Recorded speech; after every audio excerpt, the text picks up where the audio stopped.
Bonjour à tous. Alors aujourd'hui, je vous propose un exercice tiré du concours Avenir 2019 sur un algorithme et 3 questions pas très difficiles pour une fois. Et donc, on va tout de suite regarder cet algorithme. Et la première question auquel on va répondre, c'est que permet de faire cet algorithme? On a au départ des déclarations de variables ici, donc x, y, z sont 3 nombres réels. On les saisit et on va tester une condition. Donc si x moins 2 au carré plus y plus 5 au carré égale z2, alors vrai. Alors, ça fait penser à quel chapitre ça? Ça, évidemment, ce genre d'égalité avec des carrés, on aperçoit ça dans les équations de cercle. Alors regardons un petit peu ce qu'on nous propose. On nous propose donc tester si un point appartient à une droite. Alors non, parce qu'une droite, ici, il n'y a pas de carré dans les équations de droite.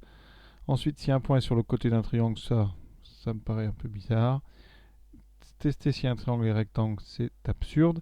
Et donc, il reste tester si un point appartient à un cercle. Et donc, on revient sur cette idée du cercle. Et donc, ça me permet de vous rappeler la définition de l'équation cartésienne d'un cercle. Donc, il nous faut un point. Alors, en général, on prend oméga, un point de coordonnées AB. On prend un nombre R strictement, enfin supérieur ou égal à 0. Et on dit que, eh bien, un point M appartient au cercle, donc un point M de coordonnées XY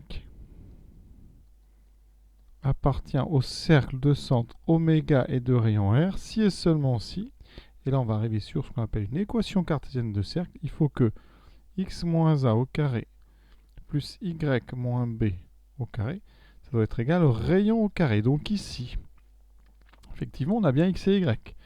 Donc ici, effectivement, c'est comme si notre point, donc mxy, alors ici, on a x moins a au carré, ça on l'a, donc on va prendre a égale 2, donc le centre serait d'abscisse 2, et par contre il nous faut y moins b, nous on a y plus 5, donc on va le mettre sous forme d'une soustraction, ce y plus 5, on va mettre y moins 5 au carré. Ça veut dire que le centre de notre cercle aura pour coordonnée 2, moins 5. Et le rayon, mais ça sera donc ici, eh bien, la valeur absolue de z, attention parce que z peut très bien être négatif, donc ça on va en reparler. Donc première question, on va répondre tout de suite assez rapidement, ça permet de tester si un point appartient à un cercle, et ce cercle, ça sera donc le cercle de centre oméga de coordonnées 2, moins 5, et de rayon, et là on en parlera juste après, valeur absolue de z. On continue, question 10. On nous dit si l'utilisateur de cet algorithme entre une valeur négative pour z, et voilà, on va en parler de ce z.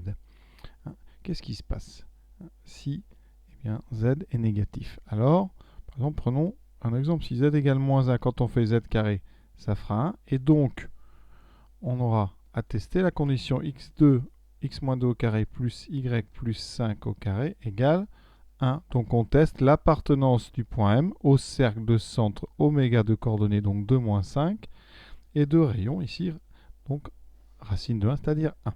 Alors, qu'est-ce qu'on dit? On obtient toujours vrai? Pas forcément. Un point de coordonnées xy n'appartient pas toujours à ce cercle, parce que un cercle de rayon 1, c'est une zone limitée autour de oméga, donc tous les points n'appartiennent pas à ce cercle. Donc ça ne peut pas être la proposition 1. Deuxième, on obtient toujours un message d'erreur? Non.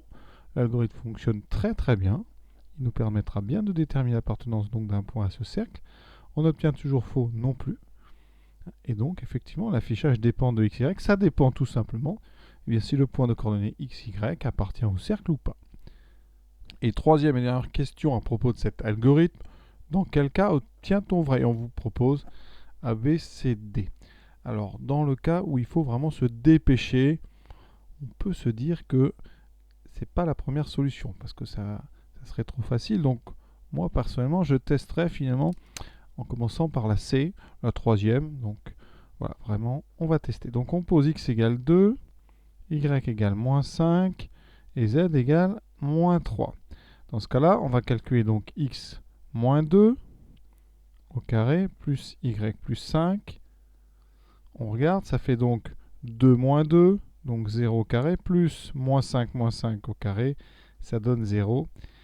Et ça devrait donner z carré. Z carré, ça fait moins 3 au carré, ça fait 9. Donc, zut, un mauvais choix que C. Donc on teste B. Alors B, c'est x égale 1, y égale 1, z égale 2. Je teste donc mes deux carrés. Alors x moins 2, ça fait 1 moins 2, donc moins 1 au carré. Plus y plus 5, ça fera 6 au carré. Ça fait donc 37. Z carré, ça fera 4. Ce n'est pas non plus le B. Mais j'ai pas de chance pour l'instant. On va tester le D. Donc, x égale 5, y égale moins 1, z égale 5. On teste.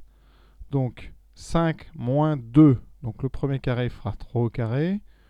Plus y plus 5. Alors, 5 moins 1, ça fait 4. 4 au carré. Ça, pour l'instant, ça fait 9 et 16, ça fait 25.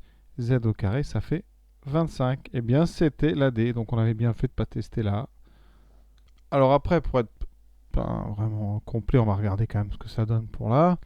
Donc 3, alors je calcule. Donc 3 moins 2 au carré, ça fait 1 au carré. Plus y plus 5, ça ferait 5 et 4, 9 au carré.